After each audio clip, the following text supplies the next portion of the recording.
I'm Mike Dimas, and this is Pinball Shenanigans.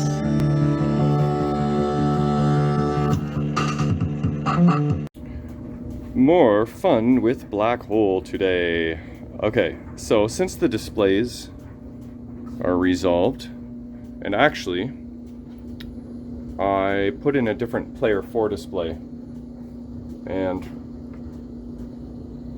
it appears to be the same brightness now. Oh, do you dare to enter the black hole? There's my little thing where after 4 minutes the tilt thing locks on or clicks on and all the playfield illumination disappears.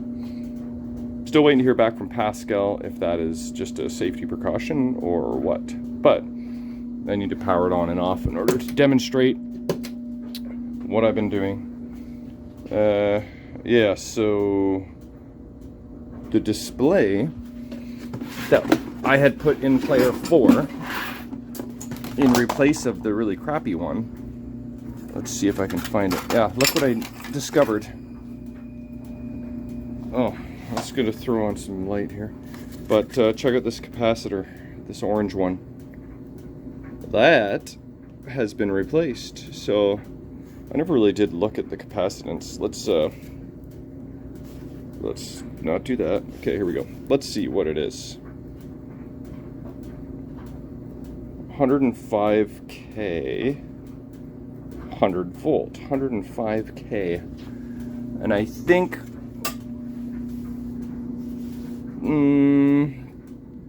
the other ones, I'm not going to go through my manual. As you can see, it's a little bit occupied right now, but I think they're 0.1 microfarad, something like that.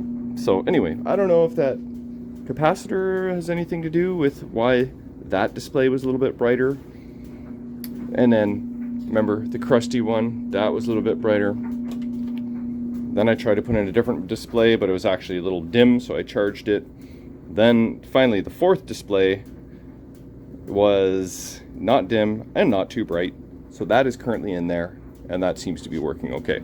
So then I decided it's time to really try and track down this general illumination problem. So first thing I did was figured out a way to prop up my playfield as high as I could go. And you can see it's right up in my floor joists there. So, you know, I got my paint stick and I've been working on it like that. So at least it's pretty darn vertical and I've been able to work through it. What I've done is basically start at this light that's working, check the wiring to here, then to here, then all the way to here, then to here. That bulb was out, just a flaky socket, so I cleaned that out better. And that bulb was out, flaky socket, cleaned that better, and that's good now. So here's some more GI I have to check on. All these lanes, so 1, 2, 3, 4, 5, 6, 7, 8, 9, there's at least those 9, but I may or may not be onto something. I'll show you what I found.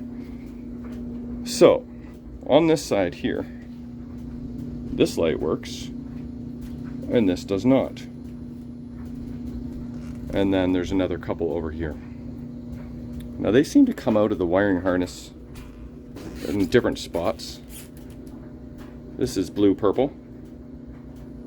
And these two lights are tied together, coming from this wire harness. And then these two lights are also blue-purple, come out of the wiring harness. It's like 3 grounds on there. But this is the light bulb that works. So, I'll see if I can show you this, but let me put my bulb right around there. Okay, so I have got the jumper on the working bulb, the power going in. I believe that's power going in, pretty sure. Yeah, because the black is ground, right? Alright, so let's put that where it's not going to short out anything. And then if I touch I'm going to short out something. The lead here to the base. Come on. Oh, and then, oh my. This is definitely awkward, I gotta admit. Okay, so I had the machine on for a few minutes, so I'd have to turn it on and off again. I get my GI back on here. But yep, see? Display looks much better. So hopefully my fuse won't blow anymore. Okay, here we go. GI's back.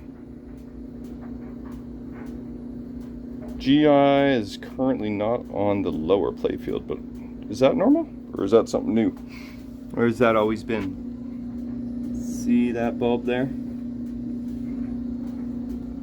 Okay, well, I'm gonna focus on this one thing at a time before I focus on more stuff. But, okay, so if I put this lead here, okay, on the base of the socket where all the other lights are tied in, check this out. My light bulb comes on. Okay, so now if I just move it down here to the ground wire, which is obviously connected to, my bulb isn't on. Or if I go to this side over here, trying to do this without blowing anything up. Okay, let's even clip it right on here. Okay, there. That should be on. So, what in tarnation? That means that probably this ground strap right here, I'm going to zoom right in. I'm guessing this ground strap here is going across the socket. Focus. But not actually touching it well enough. But the ground coming from here is enough to do this socket, but it's not continuous from there. So, I think that's my weak spot. I'm gonna make this a better connection and then see what happens. But onto something. It may only fix one bulb. Hopefully that's not true. I really hope it does more than fixing one bulb, but I shall report back. Alright, check this out. I just started unscrewing the screw, and this wire is completely loose. Can you see that? It's not. Whoa, let's not push the playfield, but here, I'll get my finger out of there so it can focus better. But that wire is not making contact to that socket. That is definitely an issue. I don't know how much of my problem it's going to solve. Hopefully everything. Hopefully that wire, once that makes contact to that wire, then I think that carries up to these guys. Let's see, let's trace it. This wire here goes over here, and then up here, and then up here. Look at this. That wire goes to here and goes to there. So that, in theory, should light those two sockets once it's connected. But then it goes down, cuts over and around, and down here. And these are, what else we got? Those right there, that's the beginning of the lane guides. So then it jumps from here, goes all the way across all the lanes. So actually, that might be it. Holy poop. That is incredible. That tiniest little connection there was my pain in the butt. Well, I'm gonna solder it up and see what happens, and then we'll go from there. All right, so here is, let me get a pointer right here, the freshly resoldered wire. I pushed the wire to the side, I took my Dremel and I really cleaned the edge of the socket there with my Dremel. the ground wire a little bit itself. So this feels pretty solid. It's not moving anywhere. So for the moment of truth, we're going to see if we fixed it together. Then I'll have to check on the general illumination for the lower playfield, which I was pretty sure was working before. So that we'll deal with later. One step at a time. Alright, here we go. Oh, I think I already see lights. Let's go see. Oh, yay! Look at that. It's like Christmas. Working. Work,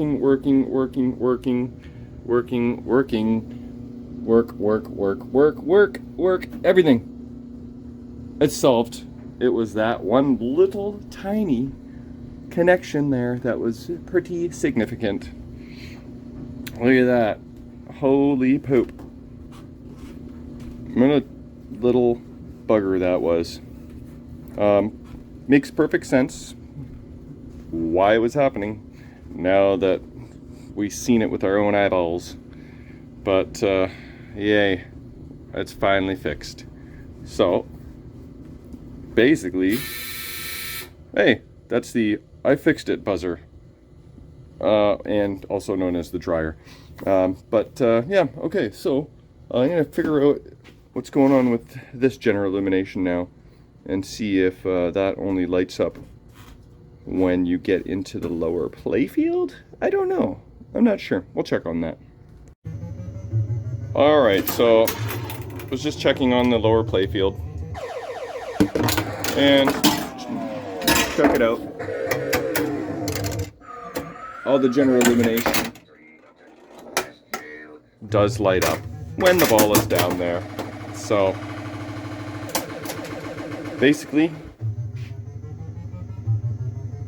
you know, let's see, what else do I got on my checklist here? GI out, I can cross that off. Boom.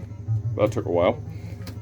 Check on the spring on the one drop target. That's been good last time I checked on it. Maybe do some playfield touch-ups. Probably should. Check for disc rubbage. We did that already. But, you know, maybe after another 50 games I'll check again. Track mode, turns off. Yeah, so the whole, like, when it's in a track mode, after 4 minutes, that thing. So, still waiting to hear back from Pascal on that. Lower playfield GI.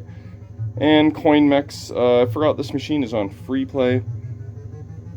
So I don't think I want to bother really setting up the CoinMex and figuring out how to change it back to a quarter per game. Hey, I just realized my light bulbs are out for my coin door.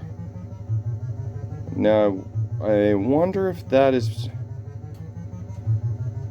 Did I not check on those bulbs? Maybe I didn't. Okay. There, that's going on the list. Anyway, so pretty much down to play testing. Maybe a couple of these things. And yeah, so that's some good progress. I'm pretty happy about that. Alright, so we're going to wrap up for the night. And what I've done is, well, let's turn on the machine. And let's also turn on the power to the machine. There we go. And let's turn on the light. Okay, so I changed... Ooh, I'm stepping on crap. The bulbs, they were both just burned out. I guess I'd never checked on those for the coin returns or inserts. And then I checked on... Okay, so in the last, like, 24 hours, 2 different people have contacted me asking if I will be selling this machine.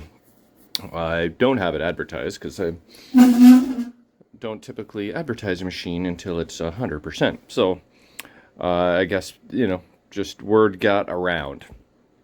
But the one person I was talking to today was suggesting if he were to purchase it, he would like for the CoinMex to work and So I did install a couple coin mechs. I dug into my pile there. So I've got one on each side now. Prior to installing those, I checked on the switches, make sure they were working, cleaned them, and that's a little crusty of a wire, eh? So yeah, clean the switches, and so basically, I've had people ask me before if they could have the machine operate on coins, because it's more of a nostalgic. It's like the arcade. It's the way it was, and also for the very rare time where somebody wants to operate the machine and put it on location. So I've had to, set it up for coin play. In a home environment, having the machine set to free play is ideal for me. It is currently set to free play, and that's why it says 99 credits. This is the Pascal board. It has that option, and it's a nice option, because the truth is, in a home environment, the novelty of dealing with quarters and the nature of coin mechs not working consistently, that novelty will wear off eventually. But we can test the coin mechs and the coin switches. I got me my quarters. It is still currently set for free play, so the credits won't change from 99. But you'll hear a noise. You hear the coin up tune or noise if it works. It just won't actually be adding any credits, but it is a test of the switch. So let's see how it goes. There we go. There we go. So the way it looks like it was set before was 2 games for 25 cents. Huh, that was pretty friendly, don't you think? 12.5 cents for a game of Black Hole. Okay, now let's try the other guy.